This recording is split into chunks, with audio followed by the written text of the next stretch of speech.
গোপীনাথ। কেন রেখেছিলেন জানেন?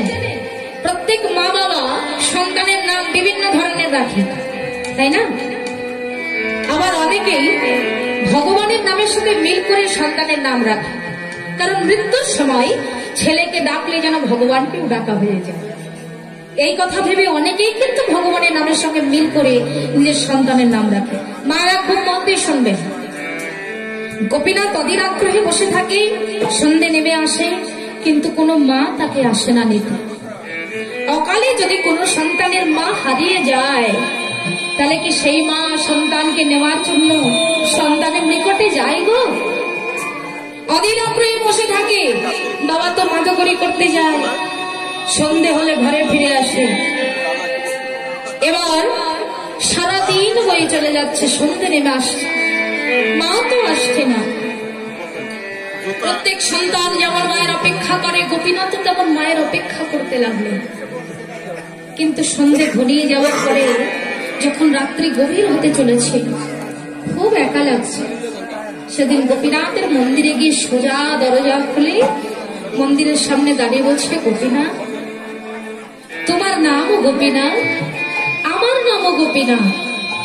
বাবা বলেন, যদি উদরে খিদে পায়, আমি না আসতে পারি, তাহলে তুই গোপীনাথকে বলবি, গোপীনাথ তোর সমস্ত মনোবাসনা পূরণ করে দেবে। বাবা বলে, তোর জীবনে যদি কোনোদিন কোনো কিছুর অভাব মনে হয়, তাহলে তুই গোপীনাথকে বলবি, তাহলে গোপীনাথ তোর সমস্ত অভাব পূরণ করে দেবে। গোপীনাথ না খাওয়া, না পড়া, না শয়ন করা, আমার কোনো কিছুর অভাব নেই। এই সংসারে না আহারের চিন্তা, না শোয়ার চিন্তা, না কোনো কিছুর স্নেহের চিন্তা। বাবা আছে, অনেক স্নেহ দেয়, কিন্তু মায়ের মতো স্নেহ তো আর বাবা দিতে পারে না। বলো না গোপীনাথ, তুমি তোমার পরম বন্ধু, তুমি তোমার পরম বান্ধব, তুমি পারো না আমার মাকে আমার নিকটে ফিরিয়ে দিতে? তুমি পারো না আমার মাকে আমার নিকটে নিয়ে এসে দিতে? পারো না গোপীনাথ?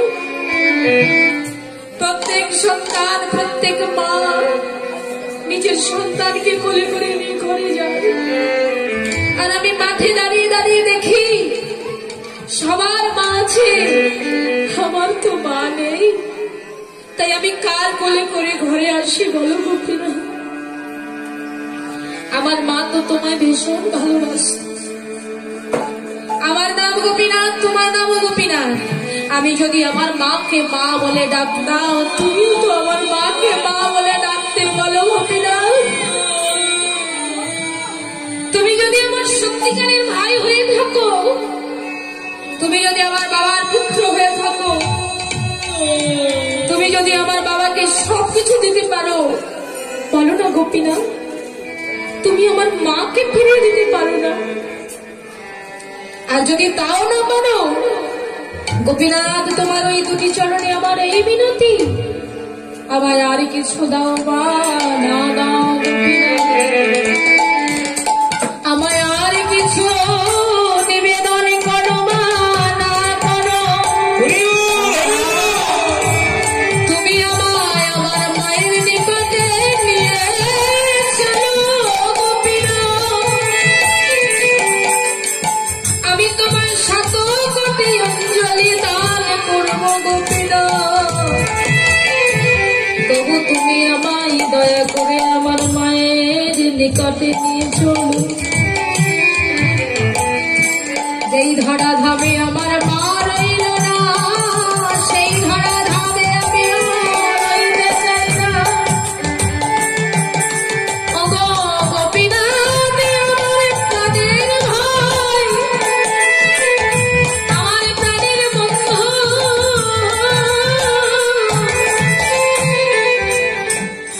এই ধরায় আমি আর থাকতে চাই না গোপীনাথ, এবার আমায় ধরা হইতে মুক্ত করে দাও না।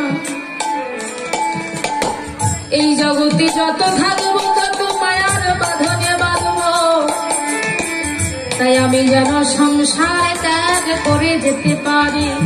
এই দেখো গোপীনাথ, আমি আমার দেহ মন প্রাণ সঁপে দিলাম। আমি আমার বলতে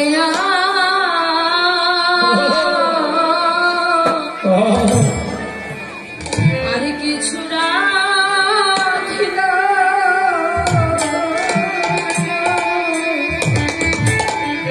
আমি আমার বলিতে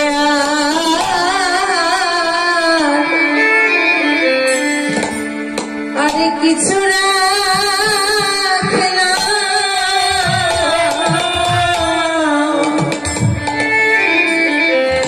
আমি আমার বলিতে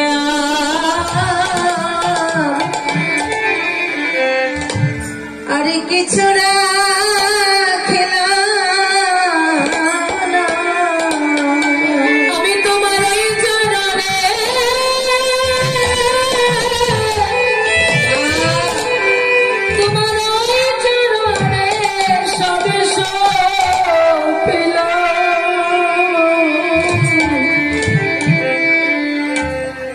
আমি আবার বলতে আর কিছু না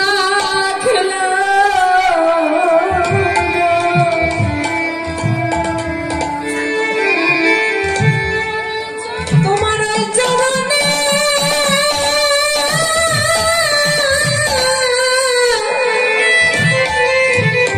আমি সমস্যা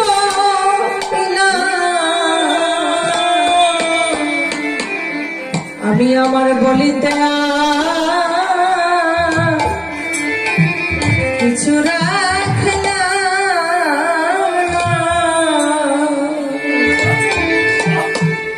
তোমার এই জানানে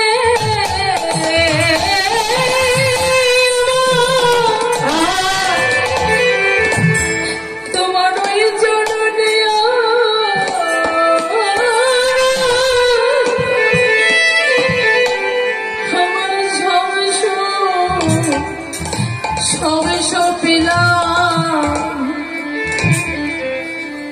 আমি আমার বলিতে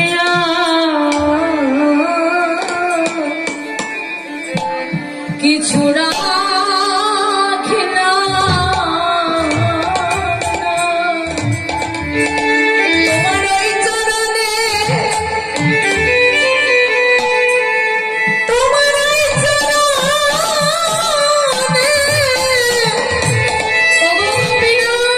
আমার সমস্যা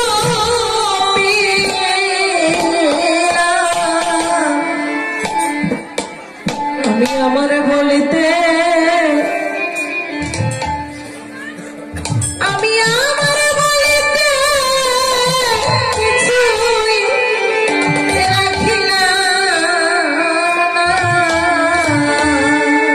গোপীনাথ গোপীনাথ বলতে বলতে গোপীনাথ দেহ ত্যাগ করলে। এই সংসারের বিষয় ছেড়ে চলে গেলে।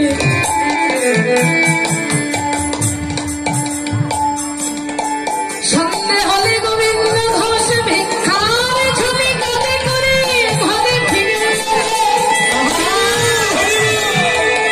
এই ঘর করে খুঁজে বেড়ায় তব পুত্র সন্তান মিলন। পুত্রীর সন্ধান না মিললে পাড়ায় পাড়ায় খুঁজে বেড়ায় পুত্রকে। তারপরে গেলেন গোপীনাথের মন্দিরে, গিয়ে দেখে গোপীনাথ অচৈতন্য হয়ে পড়ে আছে। ওই গোপীনাথের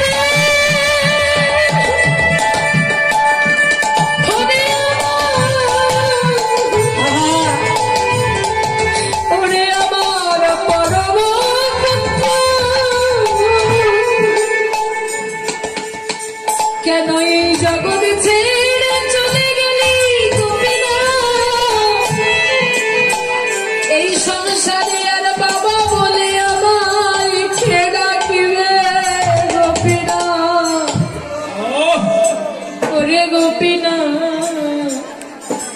জগতে তুই ছাড়া যে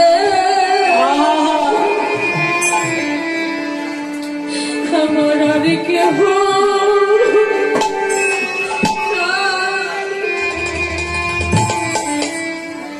গোপীনাথ তুই ছাড়া যে তুই ছাড়া যে আমার আর কেহ নাই। গোপীনাথ তুই ছাড়া যে প্রসাদ সেবা বাকি আছে না ওদেরকে তুই ছাড়া